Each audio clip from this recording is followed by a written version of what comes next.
வந்தோம்னா எங்களுக்கு நான் வெஜிடேரியன் வேணும், எங்களுக்கு பீஃப் பிடிக்கும், அதான் நான் வெஜிடேரியன் பீஃப் எல்லாம் பண்ணிடுங்க. வரும்போது சொல்றோம், நீங்க பண்ணிடுங்க. 2 நாள் டைம் கொடுப்போம், அப்போ அவர் செஞ்சுட்டாரு. நான் மாட்டை சாமியா பாக்குறவன, நான் மாட்டை வச்சுதான் பிளப்பு நடத்துறேன், நான் மாட்டை வச்சு விவசாயம் பண்ற ஆளுன்னு. அதனால அதுக்கு நீங்க மாட்டுக்கறி சாப்பிடுறவங்கள போய் நீ சாப்பிடாதேன்னு நான் சொல்ல போறது கிடையாது. அது உங்களுடைய உரிமை. நம்ம நாட்டுல உங்களுக்கு என்ன உணவு வேணுமோ நீங்க சாப்பிடுங்க, நான் உங்க கையை பிடிச்சு சாப்பிடாதீங்கன்னு நான் சொல்ல போறது இல்லை. நான் மாட்டை வச்சு வாங்க. இப்ப என் வீட்டுக்கு நீங்க விருந்தினரா வந்தா போன் பண்ணி என்ன சொல்லுவீங்க?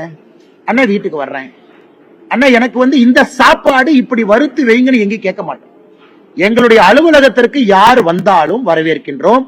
முற்றைக்கு வர்றீங்களா, மத்தியானம் லஞ்சு கொடுக்கறோம், நல்லா சாப்பிட்டுட்டு போங்க.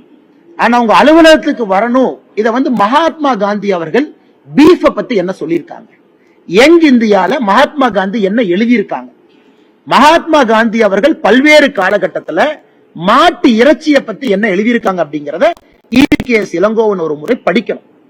இன்னைக்கு அடிப்படையில காங்கிரஸ் கட்சியில ஒரு தலைவராக இருக்கக்கூடியவர்கள் நான் ஏற்கனவே மறுபடியும் சொல்றேன், உணவு விஷயத்துல உங்களுடைய தனிப்பட்ட உரிமை. ஆனா என்ன நீங்க போர்ஸ் பண்ண முடியாது. உதாரணத்துக்கு நான் உங்களை கூப்பிட்டு, அண்ணே நீங்க மாட்டு இறைச்சி சாப்பிடாதீங்கன்னு சொல்றதுக்கு எனக்கு உரிமை இல்லை. அது உங்க உரிமை, நீங்க என்ன வேணுமோ சாப்பிடுங்க. நீங்க என்னைய மாட்டு இறைச்சியை சமைச்சு கொடுங்கன்னு கேட்கறதுக்கு உங்களுக்கு உரிமை. ஏன்னா நம்ம நாட்டுல இது சர்வதிகாரத்தனம் இல்லையா? இதே பாரதிய ஜனதா கட்சியில் ஒருத்தவங்களை கூப்பிட்டு, அண்ணே நீங்க மாட்டு இறைச்சி சாப்பிடாதீங்கன்னா நீங்க என்ன சொல்லிருப்பீங்க? ஐயோ இந்தியாவில் அரசியலமைப்பு சட்டம் உடைஞ்சு போச்சு, இப்படி ஆகி போச்சு, சர்வதிகாரம். ANS பிரசாத் சொல்றாங்க. இன்னைக்கும் அவர்கள் வந்தால் உணவு கொடுப்பது எங்களுடைய பாரம்பரியம், உணவு கொடுக்கின்றோம். யாரையும் தடுக்க போறதில்லை. மாட்டு இறைச்சி கொடுத்தா தான் நான் வருவேன் ஒரு காங்கிரஸ் கட்சி தலைவர் சொல்வது மகாத்மா காந்தி அவர்கள் சிந்தனையில் இருந்து எந்த அளவுக்கு ஒரு காங்கிரஸ் கட்சி மாறி இருக்கிறது என்பதற்கு EVKS இளங்கோவன் அவருடைய பேச்சே சாட்சி. செல்வ பெருந்தகை என்ன சொல்றாரு? என்ன சொல்றாரு? மத்திய ராணுவத்தை கூப்பிடணுமா? அப்ப எதுக்கு காங்கிரஸ் கட்சியில் இருக்கீங்க? அவர் ஒரிஜினல் காங்கிரஸ் தான் அந்த மாதிரி பேச மாட்டார்.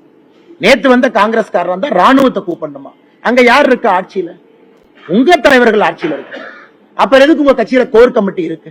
2 மாநிலத்தில் இருக்கக்கூடிய கட்சிக்கு பிரச்சனை வந்தா அதை தீர்க்கறதுக்கு தானே மத்தியில் ஒரு கமிட்டி இருக்கு. அப்புறம் எதுக்கு ஆல் இந்தியா காங்கிரஸ் கமிட்டி இருக்கு? இந்தியாவுடைய நிலைப்பாட்டுக்காக இருக்கு. எதுக்கு ஆர்மி அனுப்பணும்?